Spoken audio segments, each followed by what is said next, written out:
Well, hey there, idiots. Welcome back to Observe. In today's video, we're going to be analyzing the nonverbal communication of Gypsy Rose Blanchard. More on her in just a second. For now, let's go ahead and roll the intro first.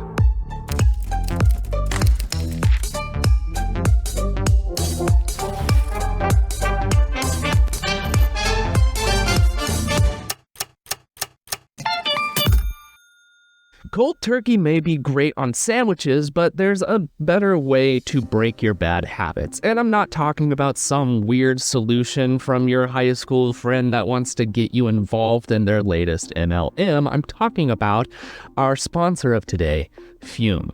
Not everything in a bad habit is wrong, so instead of a drastic, uncomfortable change, why not just remove the bad from your habit? Fume is an innovative, award-winning flavored air device that does just that. Instead of electronics, Fume is completely natural. Instead of vapor, Fume uses flavored air, and instead of harmful chemicals, Fume uses all-natural, delicious flavors. It's a habit you're free to enjoy and makes replacing your bad habit a little bit easier.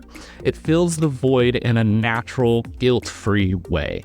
Your Fume comes with an adjustable airflow dial and is designed with movable parts and magnets for fidgeting, giving your fingers a lot to do, which is helpful for de-stressing while breaking your habit. I also want to talk to you a little bit about Base. Launched in January, it's a weighted stand to rest your Fume on when not in use, with a magnet inside that keeps your Fume attached. The Fume device can be spun around on it, making it perfect for fidgeting. Despite hearing all of this, however, I was still a little unsure about what to expect, but I am pleasantly surprised by how flavorful and fresh using my Fume is. The weight and design make it incredibly satisfying to use, and the natural wood finish is simply beautiful and makes the entire piece feel like it has been well crafted. Stopping is something that we all put off because it's frankly pretty hard, but switching to Fume is easy, enjoyable, and even fun. Fume has served over 150,000 customers and has thousands of success stories, and there's absolutely no reason that you can't be another one of those. Join Fume in accelerating humanity's breakup from destructive bad habits by picking up the Journey Pack. Head to tryfume.com/observe or scan the QR code and use the code OBSERVE to get 10% off when you go and buy the Journey Pack today. Again, that's tryfume.com/observe or scan the QR code and use the code OBSERVE to save an additional 10% off your order today. Thanks again to Fume for sponsoring this video, and back to your regularly scheduled program. Okay. For those of you who do not know, Gypsy Rose Blanchard's life is a harrowing tale of deception, abuse, and ultimately liberation. Born in 1991 to Dee Dee Blanchard, Gypsy's childhood was marred by a web of lies spun by her mother. Dee Dee fabricated a myriad of medical conditions for her daughter, ranging from leukemia all the way to muscular dystrophy, which led to numerous surgeries, medications, and a life confined to a wheelchair. Dee Dee's actions were stated to be driven by Munchausen syndrome, by proxy, now properly termed as factitious disorder imposed on another, a mental disorder where a caregiver feigns or induces illnesses in another person to garner attention and sympathy. Gypsy, however, was not truly ill. Her entire existence was manipulated by her mother's fabrications. Throughout her childhood and into her teenage years, Gypsy endured a life of medical interventions and restrictions, all enforced by her mother. Dee Dee meticulously controlled every single aspect of Gypsy's life, from her medical appointments to her interactions with others. She even went so far as to alter Gypsy's birth certificate to maintain the facade of her daughter's illnesses. Despite the inconsistencies and suspicions surrounding Gypsy's medical condition, Dee Dee managed to evade scrutiny from authorities and medical professionals. Her charm, medical knowledge from her prior work as a nursing assistant, and her perceived devotion to her daughter shielded her from all suspicion, allowing her to continue her deception unchecked. As Gypsy grew older, she began to realize the extent of her mother's manipulation. Desperate to escape her suffocating existence, she turned to the internet in search of companionship and found Nicholas Godejohn. Gypsy confided in him about her mother's abuse and ultimately convinced him to carry out her plan to kill Dee Dee. In June 2015, Godejohn stabbed Dee Dee to death while Gypsy waited in a nearby room. In his interview, he stated that while he had indeed stabbed Gypsy's mother, he claimed that he only did so 4 times. However, the truth was that she had been stabbed a total of 17 times, with her head nearly being severed from her body. The murder shocked the community and exposed the dark truth behind Dee Dee's carefully constructed facade. Gypsy and Godejohn fled to Wisconsin, where they were apprehended by the authorities. Gypsy's trial shed light on the years of abuse and manipulation she had endured at the hands of her mother. Despite being complicit in Dee Dee's murder, Gypsy's plea deal acknowledged the years of abuse she had indeed suffered, leading to a reduced sentence. She served 85% of her 10-year sentence before being released in December of 2023. Today, Gypsy is free from her mother's control and living a life of newfound independence. Though she acknowledges the relief of escaping her abusive situation, she grapples with the complex emotions surrounding her mother's death. Gypsy's story serves as a dark reminder of the devastating impact of factitious disorder when it's imposed on another, and the resilience of those who survive it. Today's video is going to be centered around an interview done post-prison by Nightline. There are a myriad of selections of footage to be able to pull from for this case, so if this is something that you would like to be able to see more of, let me know in the comments below. As we continue through this video, we'll be able to talk about some of the effects that the surgeries had, the manipulation, the circumstances that Gypsy Rose herself lived in growing up, and how that might play out psychologically through her nonverbal communication. Another thing that I want to note is that I have been very under the weather for the past couple weeks, so if you hear that, it's no big deal. Just feeling a little ill. That's enough talking. Let's go ahead and dive directly into this video. Do you miss your mom, Dee Dee? Yeah, I miss my mom. When you look back, do you think there are ways that this could have been handled differently? Absolutely. Absolutely. I look at things in hindsight, and I realize that there were other options besides murder. But I'm going to go ahead and pause here. So we're already seeing just a pile of cuts. This is very common in TV interviews, and it makes me curious as to what the full interview, unedited, appears to be without all of these cuts in here. So we're going to work with that as best as we can. Noting non-verbally, her positioning seems to be fairly composed. She's not slouching back in the chair. She's not trying to compensate for anything. It doesn't seem as though she's trying to sit small to manipulate us in any way. She seems to be just composed and receptive to whatever questions is being asked. Now, already we've seen a very substantial lip lick in there. Now, that lip lick is very consistent throughout all of her interviews and all of her footage, and the reason for that makes complete sense. Now, lip licks can be a sign of agitation, where your mouth dries up and you become more agitated, and then you start to lick your lips. You can see dry swallows. You can also hear a clicking sound or a smacking sound as a person's talking. Now, all of those exist for Gypsy Rose. However, something that we need to be able to keep in mind for this is that she went through a surgery that removed her salivary glands, or at least a couple of them, and that had a substantial effect on her physiology as well. She mentions that her saliva is a lot more thick, so she has to clear her throat more often. Based off of that as well, that would explain the lip licks in there and the clicking that we can hear throughout this interview, as she literally has had a surgery that alters her physiology. We're also hearing her tone. Now, for those of you who have not heard other footage from her, she used to speak in a very, very high-pitched tone. It sounded very infantile, and that led into this deception that Dee Dee wanted to portray. And now we're hearing a different tone. She still has a higher register for sure, but she's talking in the back of her throat where it is more commonly found, and we're not hearing this forced infantile tone come from her. These are all good indicators for her trying to be authentic during this interview, and from what I'm seeing, there's not a reason for me to disbelieve that so far. Let's keep watching. But I was so sheltered that I couldn't see them at the time. Your mother controlled so much. Mm-hmm. Many people just can't understand why you didn't just get up and walk out of that wheelchair. You weren't sick. It's mental, it's emotional, it's physical. All these reasons combined together is what prevented me from just walking out of that situation. Give us a sense. And so that question in and of itself is beautifully answered by Gypsy Rose during this. That question of, if you were under such duress, why didn't you just leave? And this is often asked by people with good intentions, but it tends to reveal their ignorance on some level. There are always factors that go into the abused person sticking with the person who is the abuser throughout a myriad of reasons. And Gypsy takes that question very well, which could be a very attacking question, and handles it very well and delivers an answer that seems very satisfactory. During that time, we're also not seeing any blocking gestures. We're not seeing any insecurity gestures.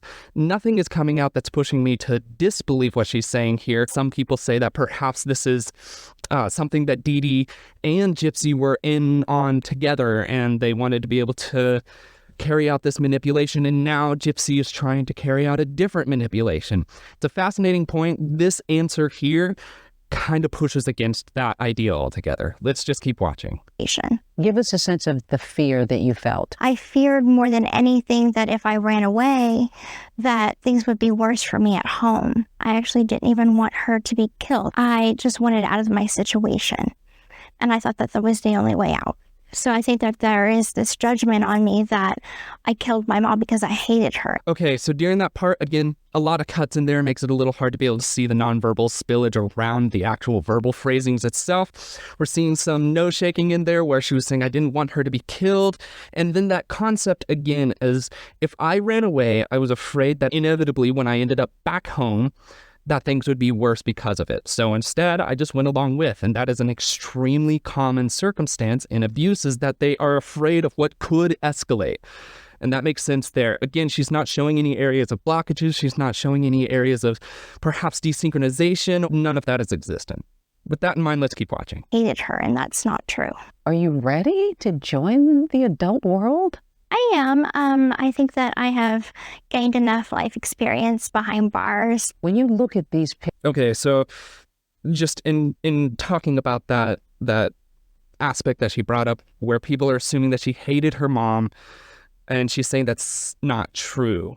During that time, I see a very overt no shake. It's synchronized, but I wouldn't necessarily hold any weight to it because it's so macro. It's able to be controlled very easily. It could be forced. We're not hearing any pitch changes in that. We're also not seeing any of the possible signs of deceit slip out elsewhere, or even just the possible signs of uncertainty with the lopsided shrugs or mouth shrugs or anything along those lines. So during that time, I would actually believe that she did not hate her mother, that she simply viewed the instance as a no way to escape sort of situation. Now, that being said, the way that she escaped and the way that she went about it is arguably not the best way to go about it, but she herself acknowledges that in multiple interviews, and we'll talk about that as that continues forward. Let's watch. I think that I have gained enough life experience behind bars. When you look at these pictures now of Gypsy Rose, do you recognize her? I don't.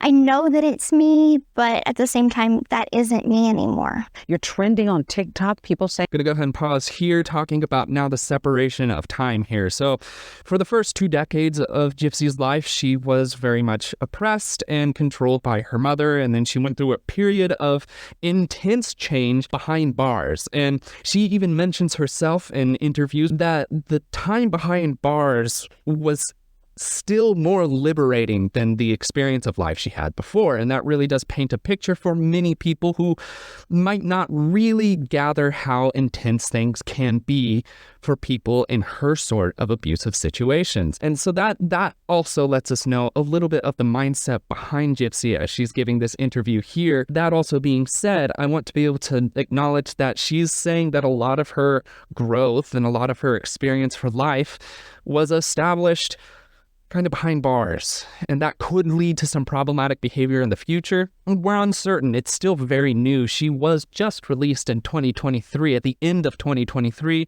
so there is plenty of future left for things to come to the surface. However, so far what we're seeing is a very synchronized and seemingly authentic display from Gypsy Rose. Let's keep watching. People saying things like, I'm tipsy for Gypsy. How do you explain this? I honestly, I don't know myself. I consider myself just a normal woman, but I think maybe my story resonates with a lot of people. So many people are. Pausing there, I'm noticing these slightly defensive and deflective gestures that she's doing here while she's saying, I consider myself to be somewhat of a normal woman. So I'm fascinated as to why that might be. Now, the possibility and likely the probability is that's in reflection to the negative backlash that she's referring to, that people are probably elevating her or tearing her down on some level, and that she's trying to deflect those thoughts and accusations non-verbally. So that is the possibility there. The other possibility, which isn't as likely and doesn't make as much sense contextually, is that she doesn't believe that she is in fact a normal woman. And so that deflection of that is actually deflection of that thought, that concept. Not as likely. That doesn't make as much sense contextually considering everything else. Let's keep watching and gathering more information. So many people are embracing you out there. Do you feel any conflict with that? You've got fame, even though you participated in a murder? Of course I feel conflicted. I just want to pause here and make note on the interviewer's side. She has difficulty getting to that line of, even though you were complicit in a murder, and you could see her have an issue with it, with her coming up with a manipulator around her mouth. And you can also hear the hesitations and halts in her phrasing as she's trying to figure out a way to say, I mean, you were complicit in a murder, right? Like, it's a difficulty, and we're seeing that non-verbally come out on there. It is fascinating to be able to watch interviews like these because oftentimes you could see some of these non-verbal dynamics between the two people, and that can give you information on either side. Let's keep watching.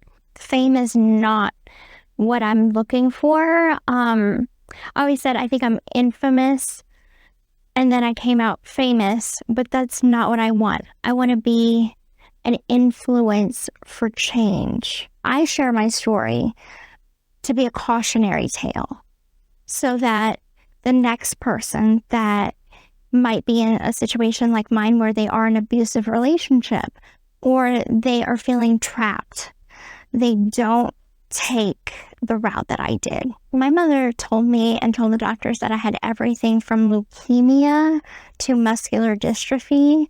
Paralysis from the neck down was one of actually in the medical records. And the doctors seen me moving my arms, so how could I be paralyzed from the neck down? Were you? Okay, I'm going to go ahead and pause here. Number of things. In the earlier portion, we're seeing a lot of this head dipping behavior. This is a subservient behavior. Makes sense contextually, synchronized, sure. Then another part that we're seeing is as she's describing various aspects of what she was accused or claimed to be having, the various illnesses or conditions, you can see a little bit of activity coming into the corner of her nose. And then when it really comes to head is when she's talking about being paralyzed from the neck down. You can see the contempt smile come out on the side of her face and the disgust coming into the activity in the corner of her nose as well, really letting us know her emotional response to those circumstances, those accusations, those imposed parameters. So this is really letting us get an idea as to how she's functioning through this psychologically. Let's keep watching. Were you ever tempted in any of these medical tests to say, I can move my arms, I can walk? Of course, but my mother was always in the room with me. She never left my side, not once. What is your health? I'm going to go ahead and pause there. That really high pitched, of course. So that indicates agitation, and that is synchronized considering the context of the question. It's a very accusatory question. Did you ever consider doing a very obvious thing, which many people would obviously consider, like, why didn't you just say something? Her response makes sense. She offers a response with of course, with the very intense agitation, the tightening of the vocal cords, the raising of the pitch. All of that indicates agitation. Then she explained, but the person who abused her was consistently present. There was never an opportunity outside of that, so she didn't feel like she had that voice to be able to actually speak. So that does make sense contextually. Let's keep watching. What is your health situation now? How were you permanently affected by all that you went through? I did see a doctor, and in prison, and I'm completely healthy. Like, I have no health problems whatsoever. In the docuseries, Fascinating. I'm completely healthy. A lot of that bobbing head again, but no shakes in there. There are no issues whatsoever. We're seeing a little bit of a pull up of the shoulder there off to the side and look off to the side. I'm a little curious. Perhaps there are some physical issues that she still deals with that make her feel, at least subconsciously, that she's not completely healthy, but medically speaking, perhaps she is. And this could be in relation to perhaps even the dry mouth that she has regularly thanks to her salivary glands being removed.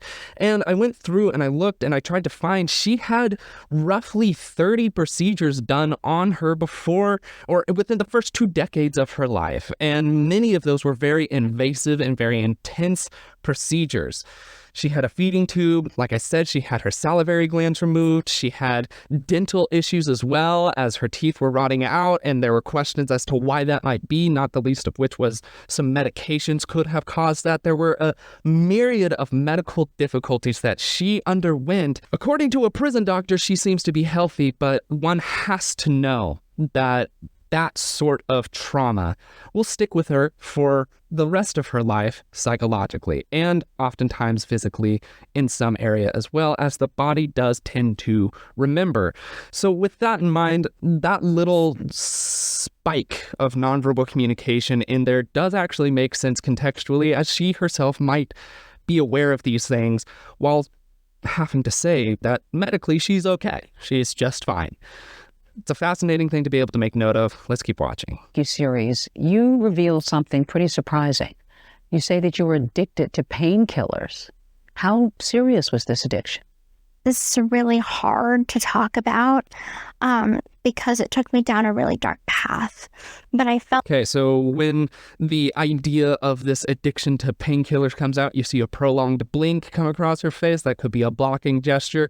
And then as she's starting to talk in response to that question or that accusation, however you want to word that, you're seeing her break eye contact and look down. Now that breaking eye contact and looking down is in that vein of perhaps guilt or shame, and that's an extremely common display and very commonly related to those two emotions. So that would make sense for her to be able to have that response to that, as she's also saying that it's a fairly dark time in her life. She probably isn't too proud of the times that she was addicted to painkillers. However, as we're about to hear her reasonings why, it does make contextual sense as to why she may have been, and I'm sure many of us listening could understand being addicted to some form of drug to escape the circumstances that she found herself in. Let's keep watching.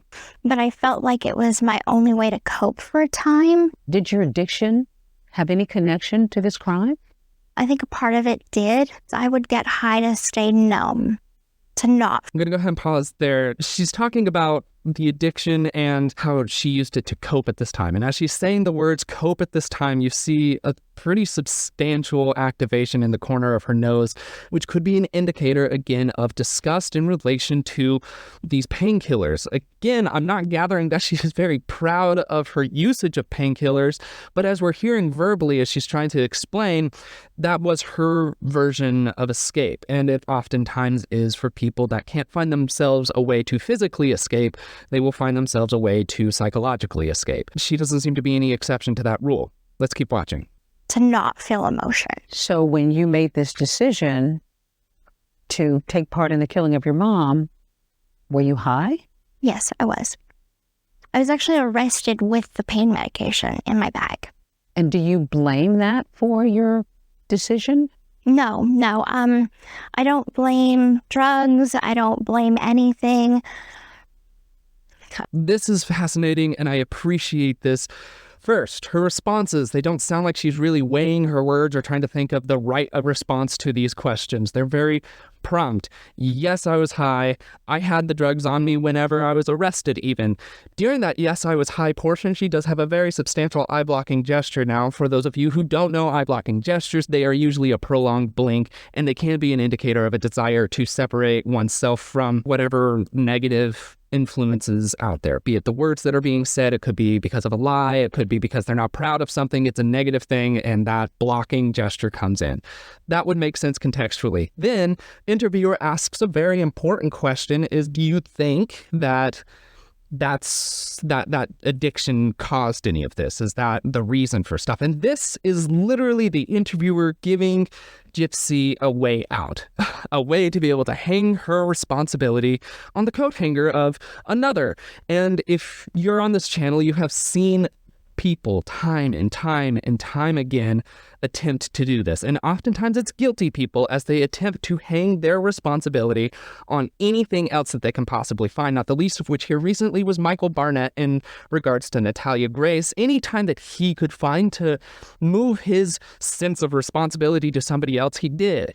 And now Gypsy being presented with that very same option, served up on a platter, she doesn't take it, and she immediately responds without trying to think through something, without trying to invoke some form of emotional display. She just responds, "No, I don't think so." She shakes her head in synchronization with that, and that leads me to believe that she's being authentic through the timing of things and the displays that she's showing. I don't believe that she's out here trying to manipulate now either, because this would have been an excellent avenue for that.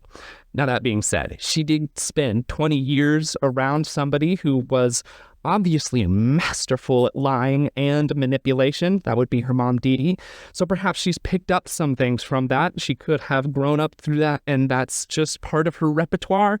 Possibly. We'll have to be able to pay attention to the rest of her life from now on to see. There's very little to go off of, but from what I'm seeing here, that doesn't seem to be the case. She seems to be trying to take responsibility as best as she can.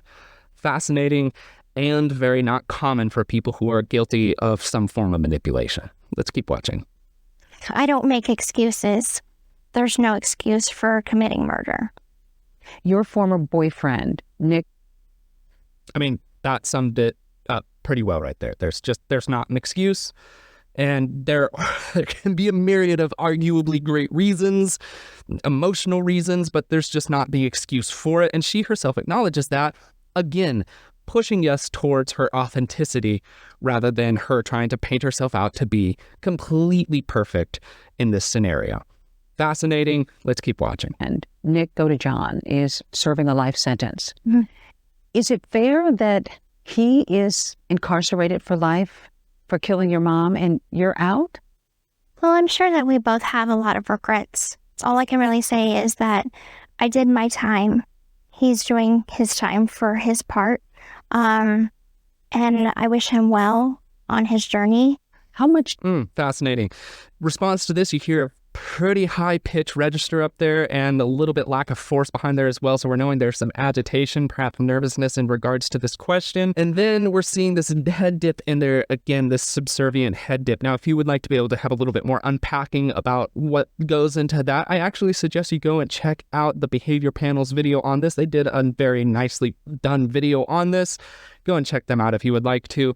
And then after that, we're also seeing a little bit of that shoulder shrug in there, that lopsided shoulder shrug, which that lopsided shoulder shrug is an indicator of insincerity, perhaps insecurity centered around that. So she might not be so certain as to how she's feeling in that, as indicated from her shoulder shrug in there. From what I'm gathering from that, at least from the tells that we can see, is that she's probably still working through some of this emotionally. How her role in this plays out as opposed to his role in this, and the complexities that go into that. She obviously doesn't have it all set in stone in her own mind, as shown by her nonverbal communication. It's fascinating to make note of. Let's keep watching. How much do you think about your mom? I still think about my mom from time to time. After all, she still was my mother. No matter what she did to me, I wish that I could go back in time and change things. Was she a monster? I don't believe my mother was a monster. I want people to know that she... All right, so when talking about, do you think about your mom, something that I notice consistently is a little bit of activation in the corner of her nose as she's talking about her mother.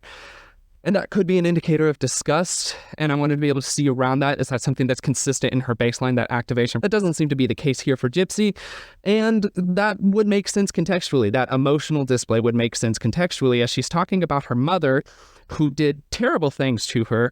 So there would be a level of disgust, perhaps scorn, contempt. Any of those emotional displays would make sense there, and we're seeing that disgust creeping out as she is still saying that she's I mean, it's her mom. Of course, she thinks about her sometimes. She has an abuser who abused her for many, many years, and she unfortunately is still related to that abuser. Of course, she thinks of that abuser. She grew up with that abuser, and that abuser happens to be her guardian.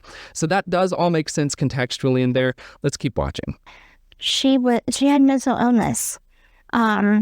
She had a lot of demons herself that she was struggling with.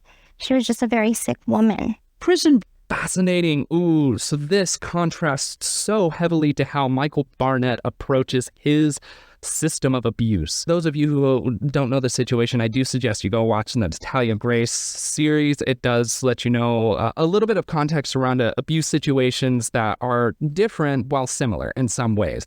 But we're seeing Michael Barnett in the Natalia Grace series refer to his abuser as a monster, as evil, as all of these terrible things.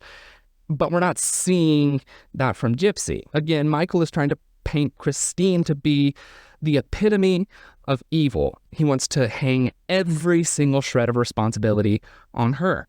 And that's not what we're seeing from Gypsy. Gypsy is saying, no, I don't think that my mom was a monster.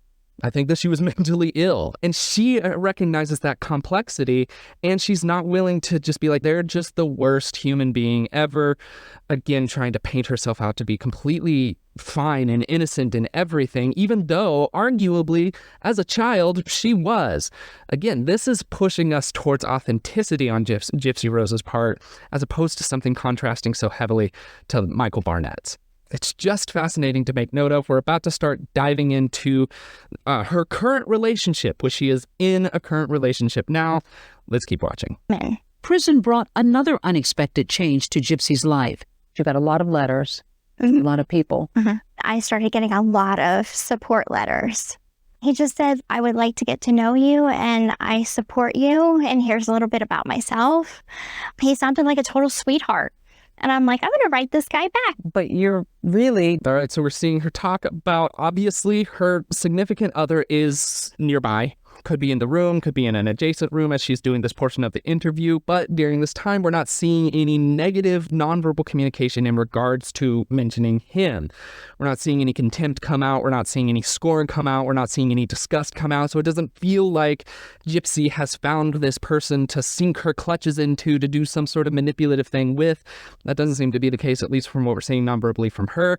Now we're going to see the two of them together here, and I would like to be able to make note of some of the nonverbal interactions between the two of them. Let's watch. really together physically for the first time. Yes. We call it newly together with. What are your plans? Do you want to have children? We've talked about starting a family. We just don't know when at this point. We're just trying to focus on our marriage and establishing a good marriage before we put kids into it. Did you get your happy ending? I think he did. Time will tell. I think I'm a Prince Charming. Gypsy says she knows she still has a long road ahead. Okay. Now, that part is a little bit heartwarming, at least for me, to be able to note non-verbally. They check in with each other regularly, not in a controlling fashion. We're not seeing one of them try to glare down the other. This was very evident in relationships like Johnny Depp and Amber Heard, where we would see that power dynamic at play. They seem to be checking in regularly with each other in a very mutual fashion. She checks in with him as he's talking. He checks in with her as she's talking. And they also feed off of each other verbally, as well as they handle these rather weighty questions considering the circumstances. And so that entire little flash there is a heartwarming indication to me that she's not trying to manipulate the public by this interaction. And if she is, both her and her significant other seem to be on the same page with that manipulation. Doesn't seem likely. Doesn't seem as though they're trying to get anything from it. Their nonverbal communication and their verbal communication is synchronized across the two of them, indicating they are quite on the same page, which is nice to see, at least at this point in their life. Let's keep watching. Ahead. Much of your life with your mom was built on essentially getting the sympathy of the public. How do you convince people that you're not manipulating them now, as you and your mom did so many years ago? I don't think I can convince anyone anything. All I can do is be myself, put myself out there and in the truest form. I'm not setting out to manipulate anyone. I'm just myself. All right, so we're going to go ahead and stop that there. So interviewer asks a good question. How do we know that you're not going to be doing exactly what Dee Dee did before utilizing you? How do we know that you're not following in those footsteps? And her response, instead of something concocted up to make her seem like she is completely innocent, completely free of everything, that she is in fact perfect, something that we might see from Michael, she says, I don't think that I can convince anyone of anything. I'm going to do ... Now that ... that she says is she's going to be herself, and she ducks down a little bit of insecurity in there. She wants to be herself. And that's a pretty complex storyline behind that. And so she understands that. It's reflecting in her nonverbal communication. We're not seeing anything right now as far as her trying to manipulate or do anything to the media to get any form of money or attention or sympathy or anything along those lines.